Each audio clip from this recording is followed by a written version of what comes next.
All right. So today is only a short introductory type session on family engagement. There's so much more we can discuss and cover in future sessions together, and we hope to do that in our community of practice sessions with ALPS. It is important to review our norms together for our 90 minutes today. So please take 1 minute to review the norms and choose one that you'll put a particular focus on today. So go ahead in the chat. We're going to warm up the chat like Ivy did for us in the last session, and place the norm that you'll focus on. No need to say why if you don't want to, but feel free. Which norm? So for example, India and I are going to focus on sharing airtime equitably today. We really want to hear from you all today. You'll have a lot of time today in discussion and to network and collaborate. So we want to share airtime equitably across the network. Today, be prepared to share today. There's 3 breakout rooms and a partner activity and opportunities to put in the chat and unmute. So we really want you to be prepared for those opportunities. Awesome, I see in the chat, participate, begin and end on time, have grace, yes. Support productive collaboration, absolutely. Awesome. Thank you, and thanks India for having folks enter as we keep going here. So welcome. We are India and Kristen. I'm Kristen McInerney, an education specialist for RTI International. And my background is as a Spanish teacher and then assistant principal for many years. And what makes me really excited to be with the ALPS network is most recently I helped launch an alternative learning program at night. So like Jacinda was mentioning this morning, really helping students continue to work towards graduation and their diploma in the evenings after working during the day. So just really excited to be with you all today and talk about family engagement. I'll pass it to you, India. I'm India, instructional specialist here at RTI. My background includes teaching algebra and robotics to middle schoolers and alternative high school. Awesome, thanks India. And we're both really passionate about family engagement, and we're really excited to dig into the outcomes for today. First, let's warm up the chat again. We want to do a chat check-in. Hopefully this makes you laugh a little bit. This might change moment to moment or hour to hour as our days go on. But we have 5 dog memes on the screen here. Please use the chat and share what number resonates with you most right now. They're numbered 1 through 5. Nice, I see a 3. You guys make me very happy. Oh, that's awesome. 5, just one of those days. That's right, and it's Tuesday. Some 3s, very happy. 5s, awesome. 1, current mood. I know we're at the end of the day here. Nice, more 3s. Awesome. Thank you, thank you, thank you. We like to do these inclusion activities. Feel free to steal this, by the way. We like to do one that educators can use and add to their toolbox. And this activity is certainly one that you all can use with your staff or with your families or with your students, kind of in a setting on a human level. It's important to remember that we're all working to handle life's craziness, families, students, and teachers alike. Thanks, everybody. I see it too. Yes, rough today. Our outcomes today are twofold. Our first is to recognize family inclusive language, and we'll start with that one today. And then by the end, apply an asset-based frame to actually design a family engagement strategy with a partner. So we're excited to get those outcomes by the end of today's session. A little more housekeeping. India is going to place a link in the chat to this HyperDoc here. We're going to use this guide to guide our learning today and to type your reflections today. Go ahead and open it. It's going to force you to make a copy, and just keep this tab open, please, throughout the whole 90-minute session. This will help guide our conversation today. We did learn that it works best on a computer versus a phone. So if you have your computer handy, it's best there. Also, if you have questions as we go, please feel free to place them in the chat, and we'll address them as time allows, or perhaps at the end of the session. All right, and India, I'll pass it over to you. So today, our focus for this session is going to be around the language that we should use to ensure that we're being inclusive of all families. So let's take a moment to provide you with some statistics about why family engagement matters. As you can see here, when you're working with families and colleagues, we want to ensure that you're empowered with the language to advocate for the important work that you're doing. So when we look at the research, what does it show about family engagement? It matters, period. Over the past 50 years, there have been considerably more research and focus on how family engagement in schools matter now more than ever, that we're in these dual pandemics, we're dealing with COVID-19 and systemic racism.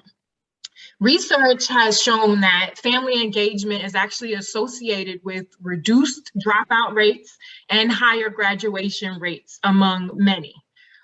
When schools, families, and communities work together to support family learning, the children do better in school, they stay in school longer, and they actually like school more. And I'm sure we'll all agree that that's something we want all of our students to experience in their educational journeys. So I want you to feel free to click on the links in the HyperDoc later on, and you can do some additional research that I'm sure you'll find very interesting. Okay, so family engagement works to build bridges between home and school. Most of the teaching staff in the US is culturally, racially, socioeconomically, and linguistically different from the global majority of our student population. So if you look at these statistics, it shows you just how different the teachers and students are. So as we show you these statistics, I want you to think about why it's important for us to use family inclusive language to combat the biases and assumptions that are present in the education system. There are 48.1 million students and 3.2 million teachers in public school. So that's a lot of opportunity for building impactful relationships. 10% of the students, and this number is growing rapidly, are multilingual. 14% of the students identify with or have identified disabilities, and 50% attend mid to high poverty schools. 80% of school teachers are white middle class, and 76% are female. So there's a lot of work to be done to serve students and families that don't reflect the teaching staff. So with the research that we've shown in the statistical, or that has been done and the statistical information that we've just presented, we have our first family inclusive language terms for today: involvement versus engagement. These terms are often used synonymously, but we want to emphasize the distinction between the two. Involvement is more of a passive term, while engagement is more of an active term. Involvement implies doing to, whereas engagement implies doing with. Here we have an excerpt right on the screen, and that's from Larry Ferlazzo. So let's take a few seconds to read the quote. And then if you wouldn't mind, if your camera is on, you can give me a thumbs up when you finish reading the quote, or you can use the little thumbs up icon if your camera is off.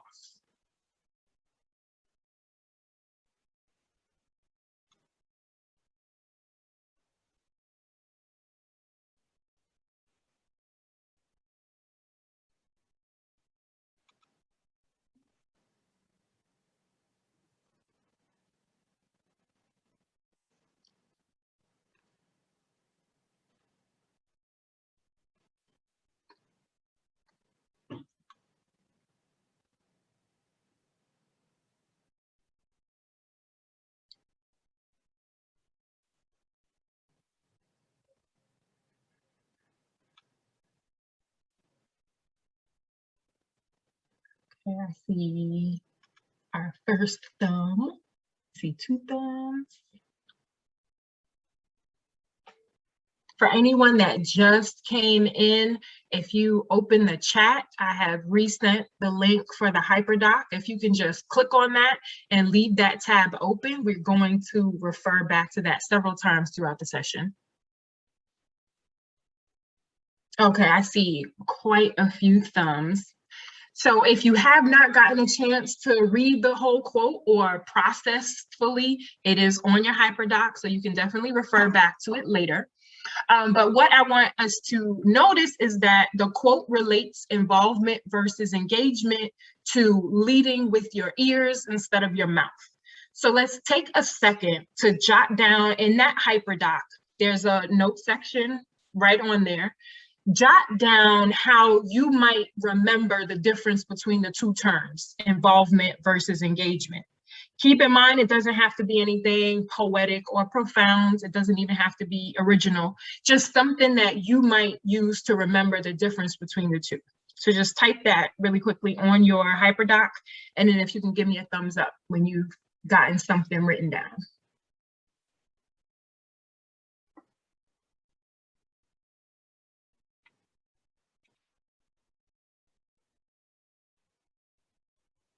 Okay, I see a couple of upward thumbs.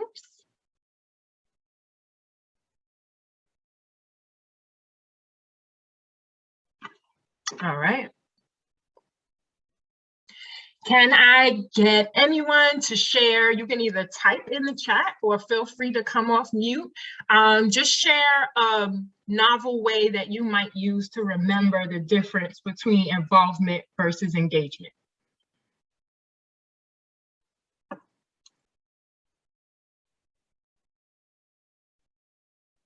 You can come off mute or you can type it in the chat.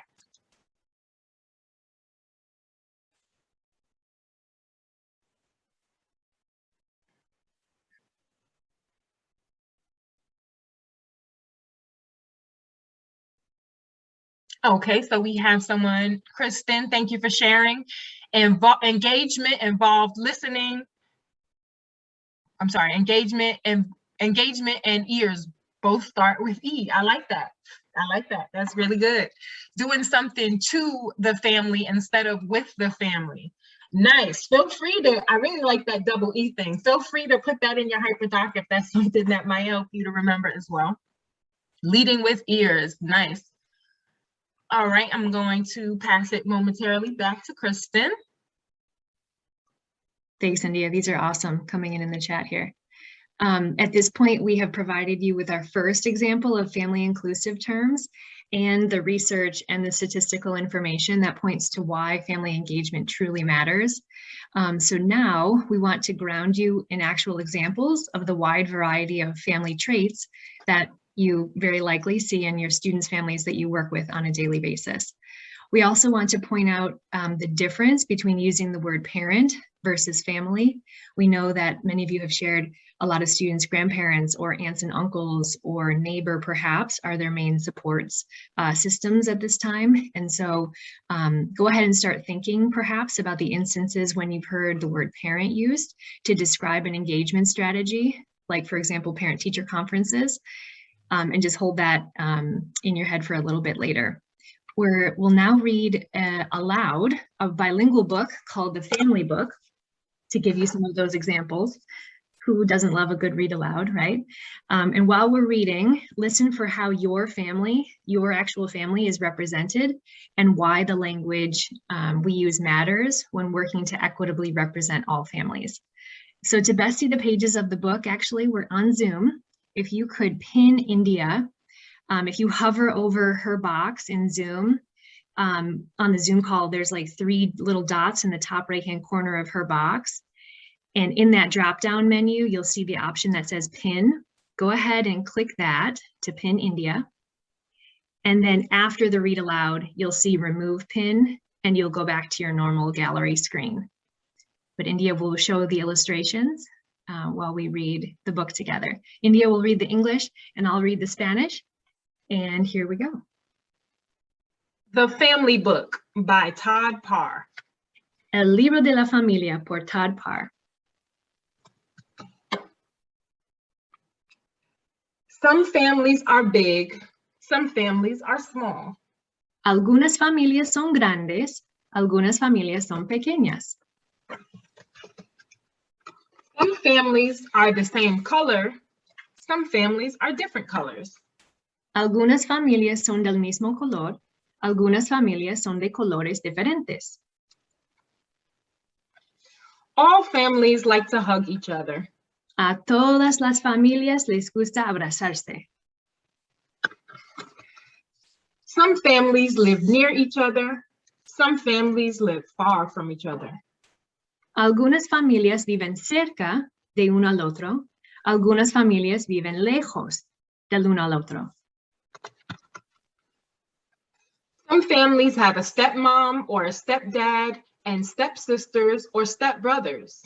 Some families adopt children. Algunas familias tienen una madrastra o un padrastro y hermanastras o hermanastros. Algunas familias adoptan hijos. Some families have two moms or two dads.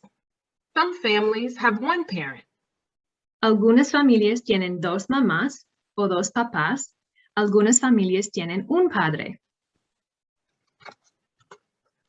All families like to celebrate days together. A todas las familias les gusta celebrar los días especiales juntos. Some families eat the same things. Some families eat different things. Algunas familias comen las mismas cosas. Algunas familias comen cosas diferentes. Some families like to be quiet. Some families like to be noisy.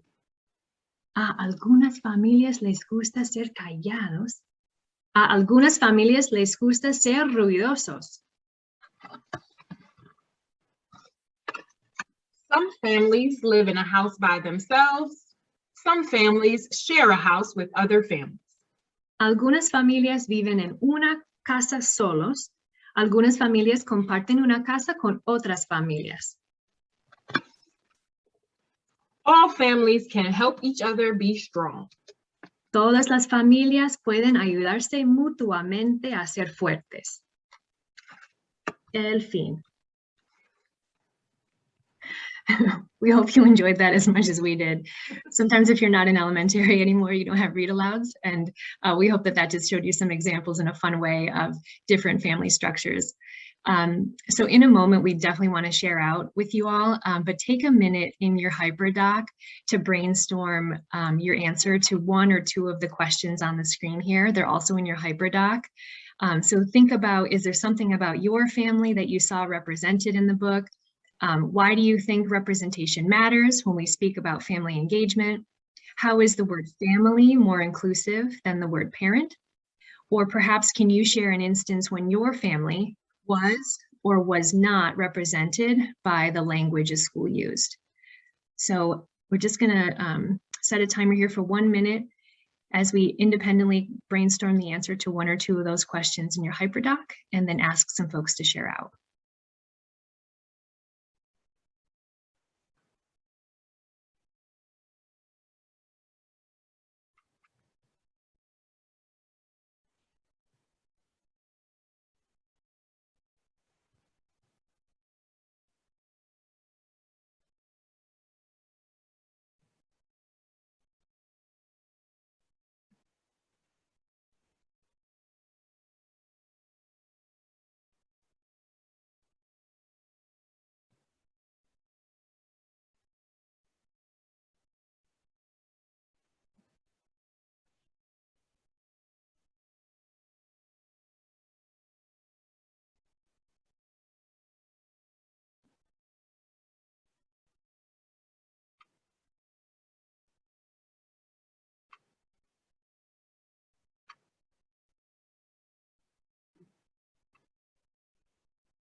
All right. As a group, let's take some time to answer some of these questions. Keep typing if you're brainstorming. And definitely only share what makes you comfortable, but we'd love to have with the size group, maybe 5 or 6 people share out and or build off a colleague's comments. So feel free to come off mute and share your reflection to any of these questions. Would anyone like to start us off?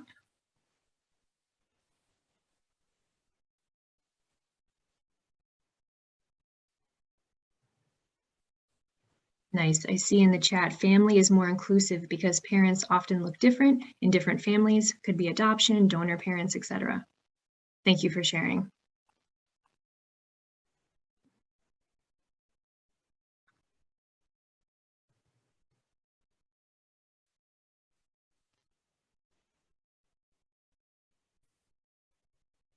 Hi, this is Althea. And as you were sharing about the different families, I thought about the inclusiveness. I'm 60, so I'm old enough to remember when most families were what we call quote unquote traditional. And I went to a very small elementary school, and there was one young lady that no one spoke to. And when I asked who she was, and they would say, "Oh, that's Sherry. Her parents are," and they whispered, "divorced." And that was such a shaming thing. And I used to feel sorry and wonder why that made a difference. But it was a time when, I say quote unquote, because who knows what goes on in people's houses. But the whole projection was that we had a mother, a father, children. And so that, yeah, and I felt really badly that she was being judged for something that she had nothing to do with when we were in third grade. What are we, 7 years old? And that was a shame, but that's the way that was looked at then. And this is in the 60s. Thank you, Althea. And you remember it so clearly, even to this day. Oh right? my gosh, I still remember how she looked and the shame on her. That's right. Crazy, crazy, yeah. Thank you for sharing that. It matters. I see in the chat here, family also allows for non-parent guardians to be recognized. Absolutely. My family is loud and has all daughters, including a set of triplets. Representation matters, so one can relate and feel included. Absolutely. Yes, grandparents, aunts and uncles, foster parents, all other non-relative parents. Exactly. I think I saw someone else come off mute. Feel free to jump in. I would just add that we had boys at our school whose mom had passed from breast cancer, and they lived with their aunt, but it was a fairly recent move. But just the school trying to, it just is ingrained in people to say, no, make sure you tell your mom that da, da, da, da, da, da. And every time that happens, you could just see the child like, so that small tweak in our language makes a massive impact for a child who's already had trauma that was out of their control. That's a great point, Bridget. That's a great point.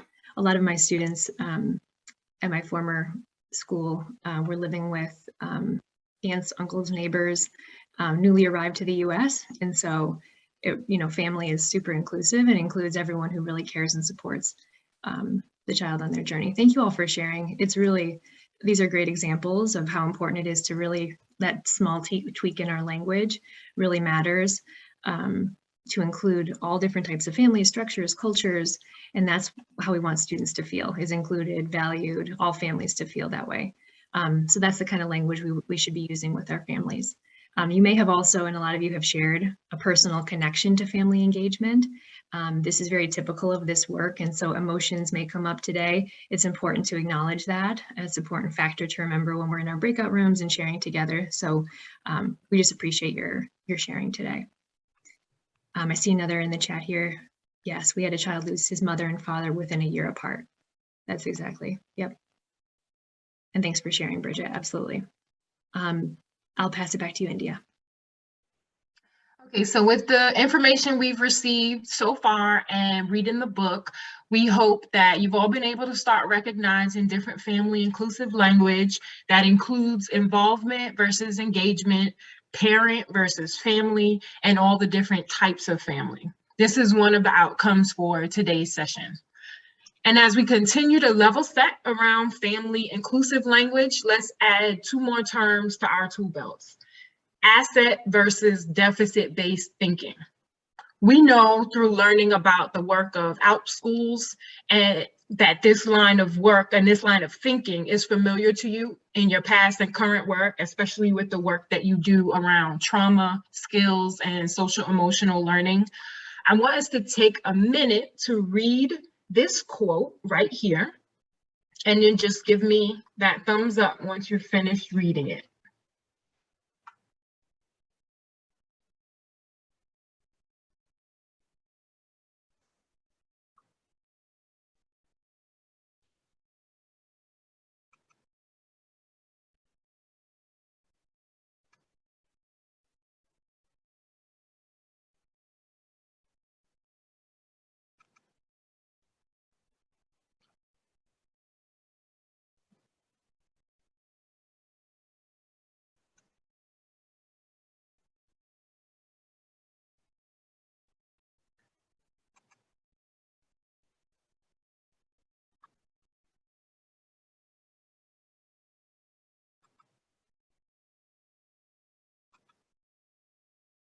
Okay, I see a couple of thumbs.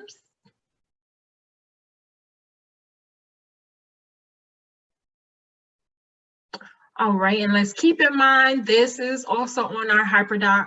Make sure you save that HyperDoc, keep referring back to it. Hopefully that's something beneficial and tangible that you can continue to refer to. Okay, I see quite a few thumbs. All right. Historically in education, families have often been viewed as being a barrier or a deficit to their child's education. Now, though this can be across all demographics, it's most often the non-dominant families that are viewed this way.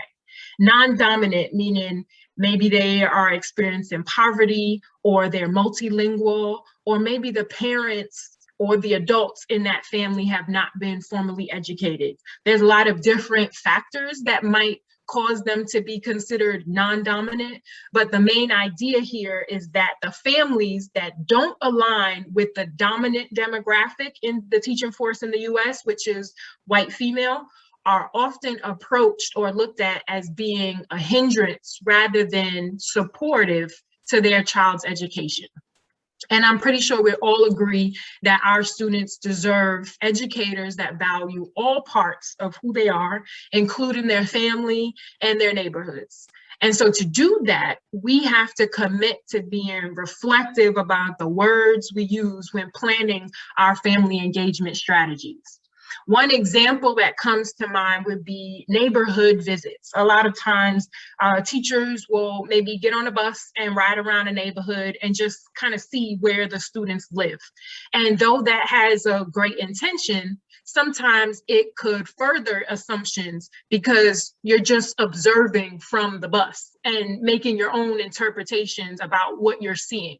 A way that we can take that gesture and turn it into something more asset-based is perhaps you could walk around the community and learn from the inhabitants of that community, or even better, let the students or the families become the teachers and give them the opportunity to teach you about who they are and where they come from.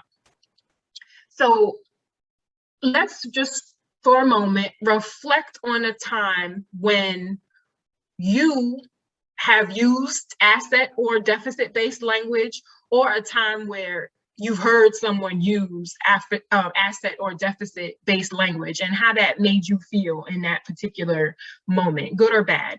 And jot that down in your HyperDoc.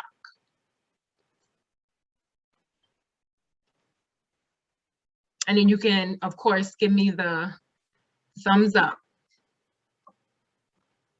I like upward thumbs if you didn't already notice.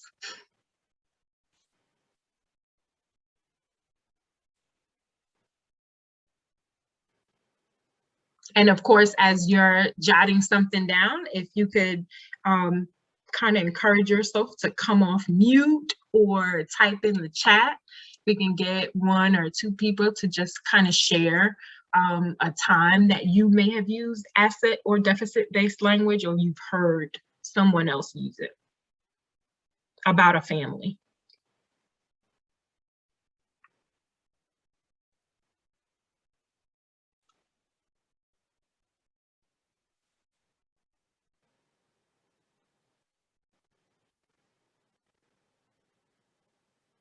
And as educators, I'm sure we could write a book about language.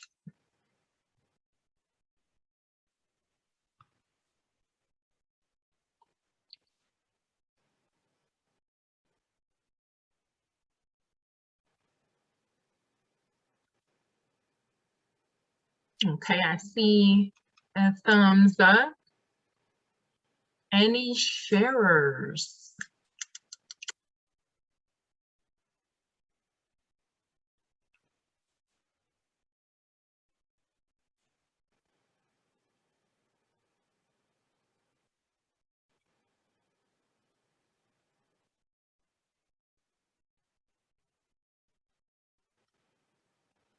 Feel free to type in the chat if you don't want to come off mute.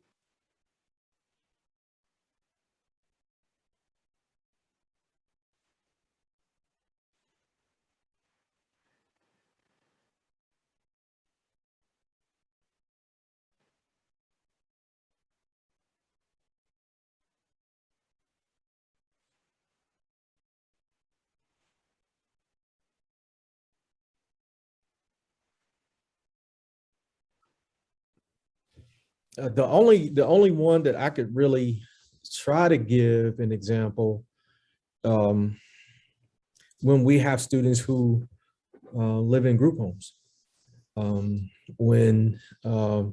When those professionals come into our building, we have to use the same asset in replying to them as their family or their guardian, and also give them the same rights as they would a parent. So I know it changes my mindset. This is a great topic to have with staff, so that we are kind of sensitive to making sure that we replace some of our wording so it can be more personal, and to include not only the student so they can hear that language, and also that when we talk with the student, with the guardian or who's in charge of the group home, we're making sure we're giving that dialogue that we're a team, that we're as one, and it's not a deficit, and it is an asset. Absolutely. Thank you so much for sharing. I also see we have in the chat, I heard a social worker from DSS say real mom and got flogged by the stepmom who was very engaged with the kids while the biological mom was not.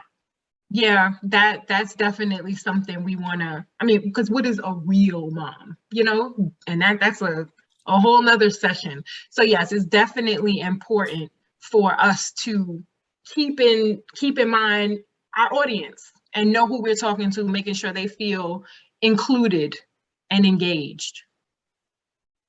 Okay, I'm gonna pass it back over to Kristen. Thanks, India. These are great examples.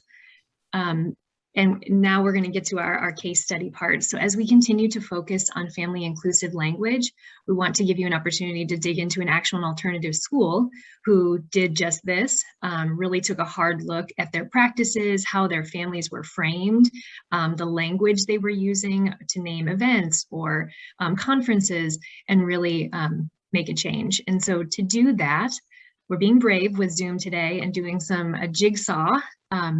So we're going to read a case study in sections, in groups, and then jigsaw to share what you and your group thought was most salient about your section.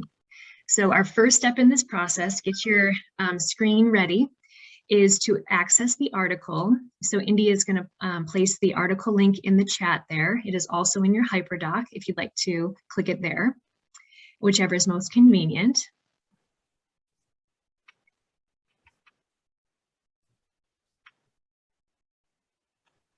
Get that in the chat.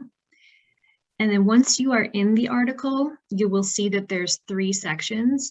So once you open it up, just do a quick scroll through and you'll see the first section is called Ramping Up Communication. Then if you scroll down a little bit more, you'll see Repurposing Events, and then keep scrolling. Keeping it real, there are no easy answers. Give me a thumbs up if you have the article and you see those 3 sections.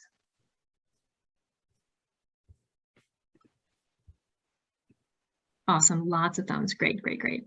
Thanks, India, for that link. Perfect, so, awesome. So in a second, you will know which group you're in and which section that you'll be reading. When you're reading today, your section, it'll center on this question here on the screen. How did asset-based language shift the framing of students and families? So in your section with your group, you'll choose a quote that really tackles this question and add any key takeaways in a Jamboard slide together. So one more link to open. If you will now open the Jamboard link, India will drop that in the chat for us. It's also in your HyperDoc to get the Jamboard open.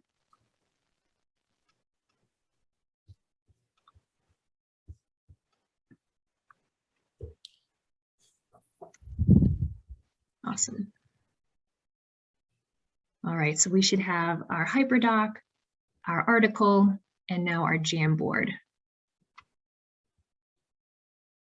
Okay. And also there's a Google Doc that lets you know which section you're going to read for the article.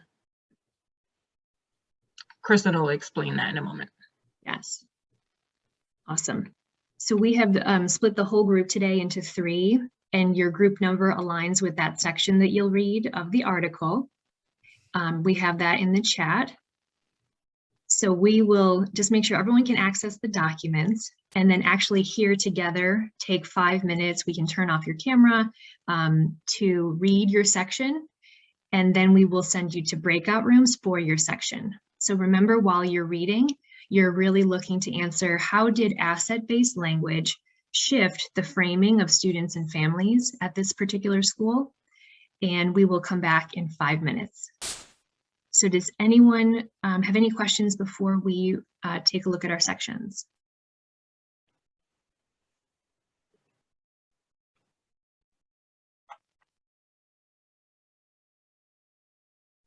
All right, we'll start our timer for 5 minutes to read our sections.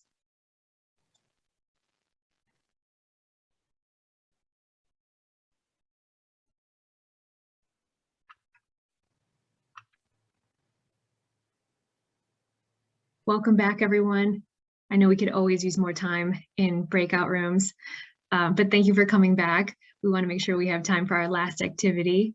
Thank you for representing your group in our jigsaw. We definitely find that in these networking spaces, when you hear and gather insights and best practices from others in other settings, there's a lot of great information to share. Would one person just like to come off mute and just share kind of what's resonating with you right now? Maybe an implication for your work.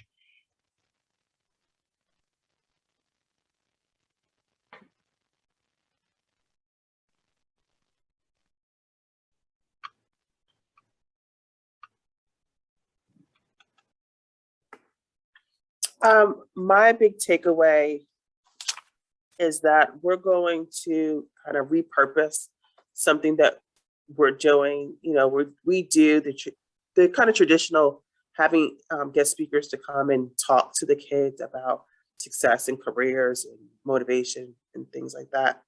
But just in that group breakout session, I thought about let's nominate a kid that's successful at, you know, and at the end of the semester, before some of them transition to their traditional school, that kid that he or she will do it, will give the speech, will give the talk to the other kids about being successful.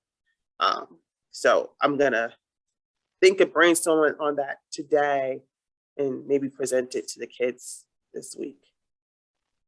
That's fantastic. A lot of times we'll say things a million times, but once they hear it from their peers, it makes a bigger impact. That's fantastic. Repurposing, right? Thinking of how we can alter some previous practices. Thank you so much for sharing. I wish we could share out more together about these ahas, but I feel like this article, you could continue to unpack this and use it maybe with your staff or with colleagues in your PLCs too. There's great ideas throughout this article. And as a segue into our next activity together too, we'll continue talking about kind of repurposing and other communication strategies. India, so I'll pass it to you for our next one. Okay, thank you, Kristen. So we're going to keep that Jamboard tab open and active, and let's navigate back to our HyperDoc for this next part. So the second outcome for the day is to apply an asset-based frame to strategies for engagement. So on the screen, you'll see a common example of a family engagement strategy, parent-teacher conferences. We already know that the word parent excludes some supportive family members that may take part in the conferences. So we're going to work together with a partner to make this practice a little more inclusive.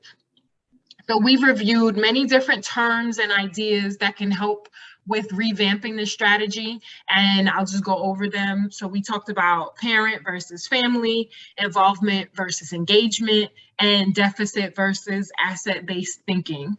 And we've studied a case study that has revamped some of their strategies that we just what we tried to talk about, but we couldn't talk a lot about. So we're now going to ask you to design with your partner. Kristen is working on some breakout rooms, and we're going to give you a partner, and you're going to design a more family inclusive gathering. And we've included some questions for inspiration. They're on the screen, so you can refer to that. And that's also on your HyperDoc. So when you move to your breakout room, you'll still have those inspiring questions. So each pair is going to get a slide from the Google Slides. We shared that with them, right, Kristen? They have that. I can put it right in the chat now. Okay. So the slides, so each team is going to take a slide. So before you start typing on the document, make sure you're looking at the partner names on top so you can be sure that you're not typing on someone else's slide. And you're going to, again, redesign parent-teacher conference to make it something a little more inclusive. Please take a moment to access that link that Kristen just added to the chat so that you can let us know if there's any issues with opening that. And while you're planning, I want you to keep in mind the diverse families that we were introduced to during the read aloud and the ones that you've already come into contact with during your work. And so we're going to send you to the breakout rooms for 10 minutes. And your HyperDoc has all the guiding questions and has everything you need. And when we come back, we're going to see how much time we have, but we will have hopefully a few groups share, but we'll play that by ear. We'll see how much time we're working with. Do we have any questions before we let you go to the breakout rooms? No? Perfect. Kristen, are we ready? We are ready. All right. So we're going to see you guys back in 10 minutes. We saw some great work that you guys were adding to the slides. So we are personally very excited about this sharing portion, and we are running very low on time. So let's just stick to our 30-second share out. We're going to start with room 2, and that was Alexis, Dina, and Valerie. So if one of you can come off of mute and share.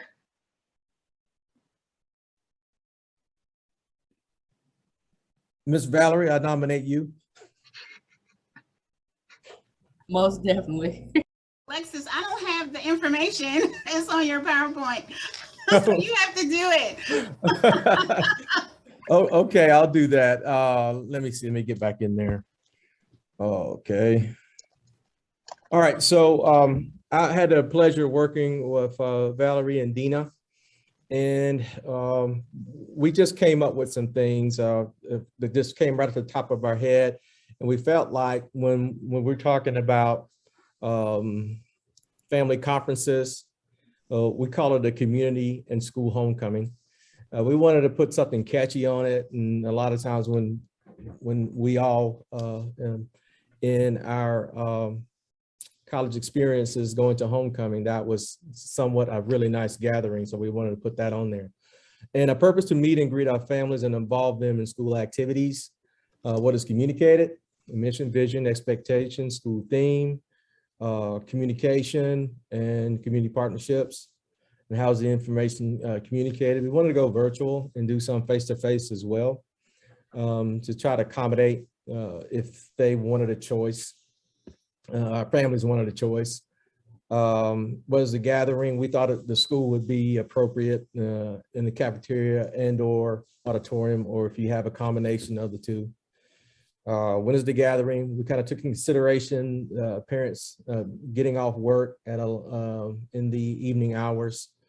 And who will be included? All of our school community stakeholders, our parents, their families, our local, what is the team called? School improvement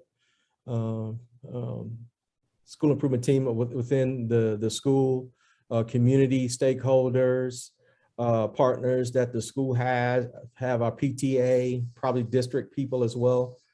So that everybody is invited and everyone is included, just more than just the families. And some other details, because we want to make sure that we're inclusive, and if there are families out there who do not have transportation, we possibly could find a way that we can partner with the community to provide transportation to the event, and also maybe have some incentives for a raffle ticket for attending, for maybe some door prizes. Nice, we love that. So we want to be respectful of everyone's time. So I will point out that it is 3:21, but we are more than happy to stay because I would love to hear from the other three groups. So we're going to stay on, but if you have to go, we definitely understand. So can we have a presenter from room 4? That's Jill and Michael's group. Okay, yes, we had, now I gotta pull it back up now. We had student-led conferences. So we didn't have a catchy name for that, but the purpose was for the students to share their positives and opportunities to learn. And what is communicated at the gathering is that the students will share their school journey, and the students will be the presenters. They will lead their conference. Where would it be held? We had this fantasy of having a fully furnished family conversation room with couches and chairs and tables, and whenever is convenient for the family to schedule. We didn't have like a massive one-time event to get together. This would be like an individualized conference. And who is included? Well, the student sends out the invitations to their family members and any other support members that they would like to attend their meeting. We would also have snacks and provide toys and activities for younger siblings, and also have like a show and tell for the student to show their progress, like progress monitoring charts and things like that. I love that. Invite me when you guys do that. Invite me, because that sounds great. Beth, Lisa, and Marilyn.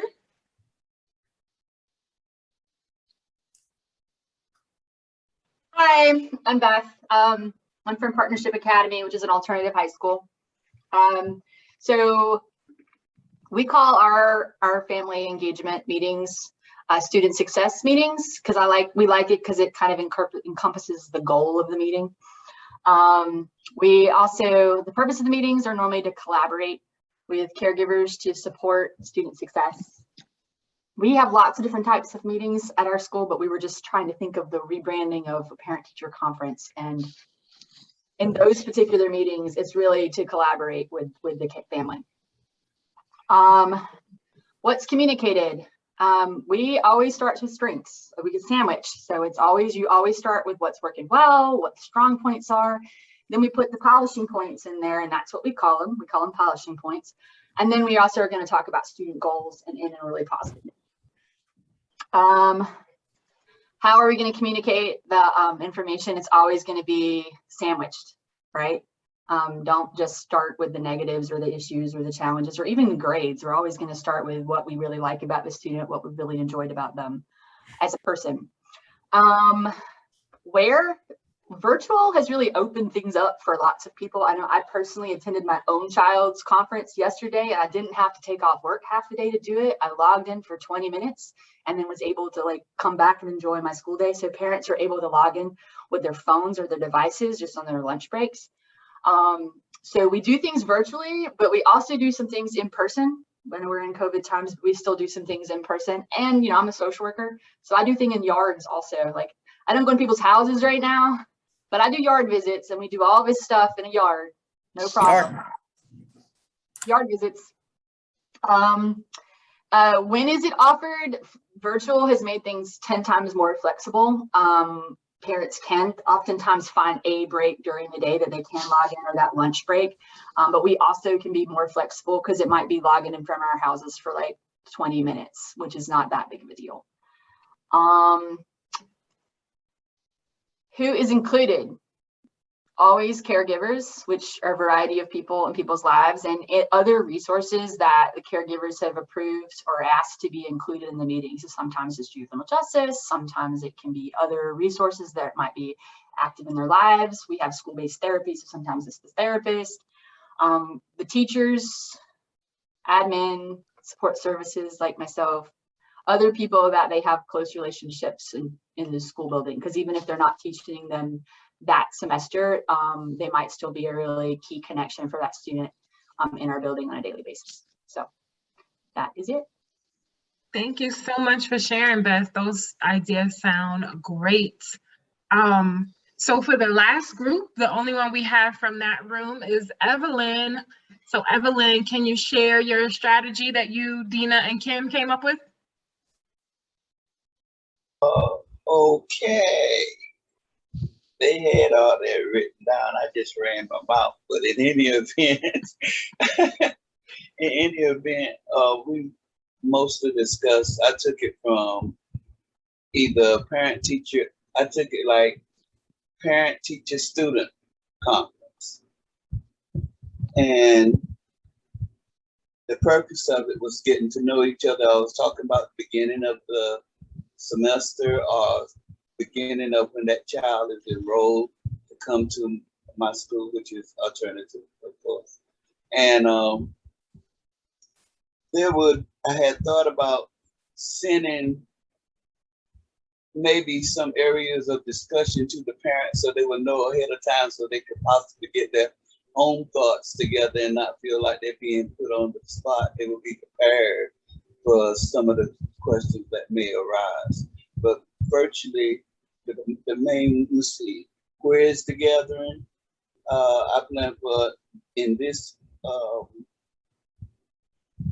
I missed something, didn't I? What is communicated together? Oh, the information, but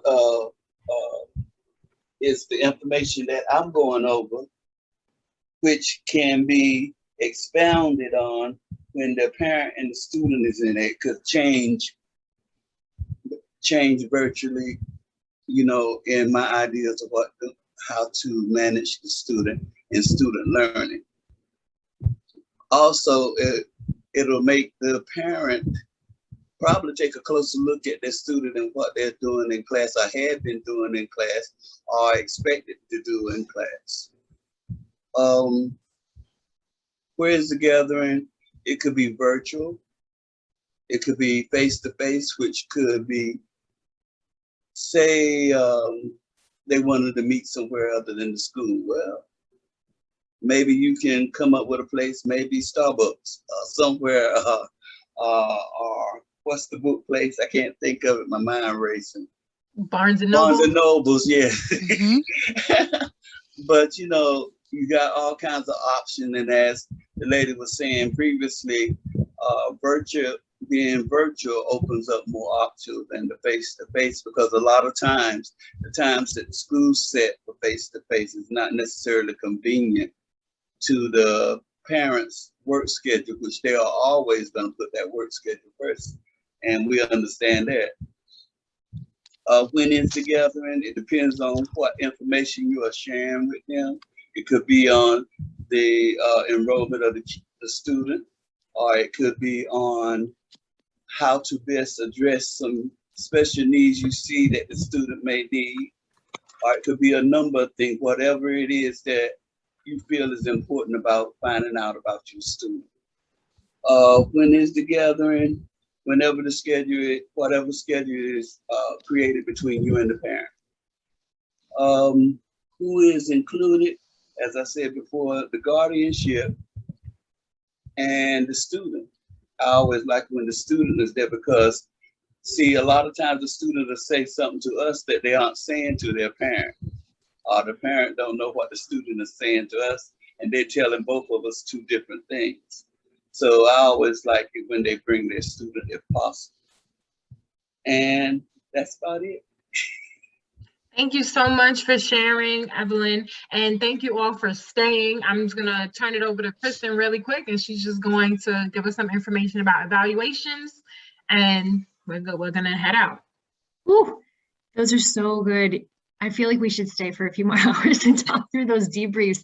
I'm serious. These are really great, like repurposing events and communication and strategies for families, just like sparks of ideas flying. And there's a community of practice session next, a peer networking session. So maybe we can continue to debrief a little bit. But seriously, thank you for being with us today. It was such a joy to hear from you all and really be thought partners on family engagement. There is going to be an evaluation coming in an email for this session and the other sessions that you attended today and tomorrow. And also in Schedule, you can click on the sessions tab to provide an evaluation about each individual session. So please, if you have an opportunity to do that, please do. That helps us redesign sessions and gives us great feedback. Lastly, we didn't get to slide 4 of the Jamboard, but slide 4 is a commitment. So maybe there's one thing you heard today from your groups. Maybe there's a strategy you heard from a colleague. Just post on there if you have an opportunity. What's one thing you can commit to doing in your practice from today's session? Sometimes when you put it in writing and when you kind of post it up there, it helps make it come to fruition. So what's one commitment that you can commit to doing in your practice from today? And on that note, we just want to thank you for spending some of your time with us today. We hope you've had a great day 1 of the symposium. We hope to see you back tomorrow and in our next peer networking session if you're able to join. So have a wonderful rest of your day. Bye, guys.